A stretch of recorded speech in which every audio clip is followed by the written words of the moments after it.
Rock Hard Riffs. This is the guitar channel for the self-taught. That's right, we're going to talk about the whammy bar in this video. Now, if you happen to be new to our channel, take a look at some of our other videos as well as this one, and if you like what we do, please subscribe. We'd really appreciate that. The whammy bar, the vibrato bar, you hear it called trem bar or trem bridge mistakenly by Fender. But it's vibrato. Vibrato is a change in pitch, where tremolo is a change in volume. Okay, so anyway, the vibrato bar, do you want one as a beginner? This is primarily aimed towards beginners. You're not sure.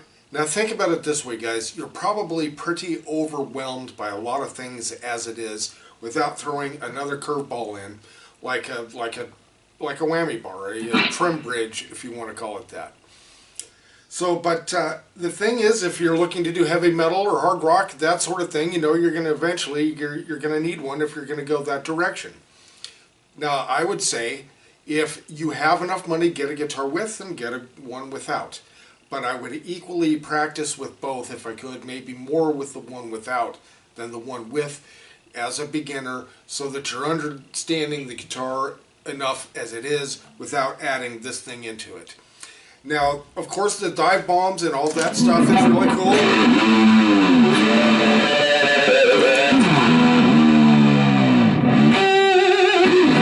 Right, that's all neat and cool and all that.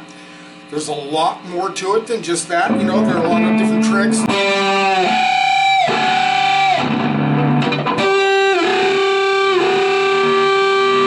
what that's doing is making the springs inside the back jump all around with the strings on the top, right? So it just makes that kind of freaky sound, right? It's kind of cool, and also being subtle with your whammy. A lot of the time what I'll do is, on like, say, my upper strings, that are sometimes harder to get vibrato on, I'll just use that bar, but very, very subtly, with a very, very light touch. And also for open strings. And then you've got your surfer type of sounds that you can use.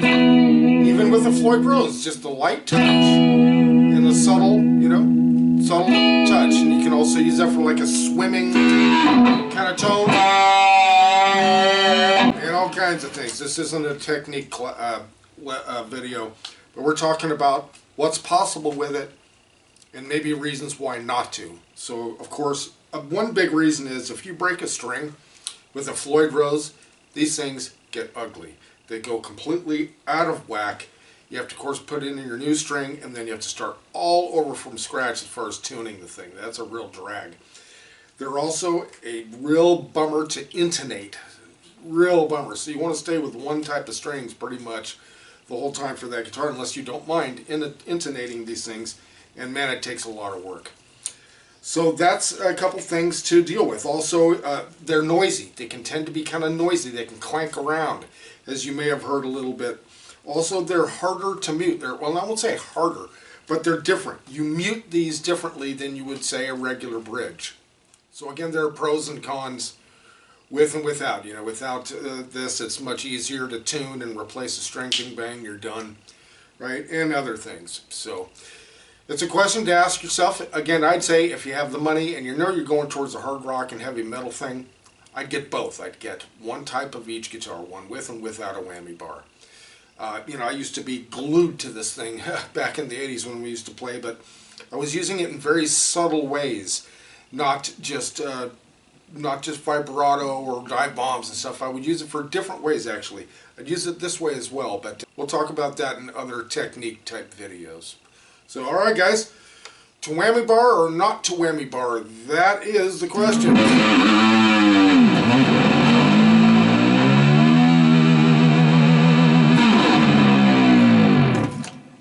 Thanks for joining us. We'll see you next video.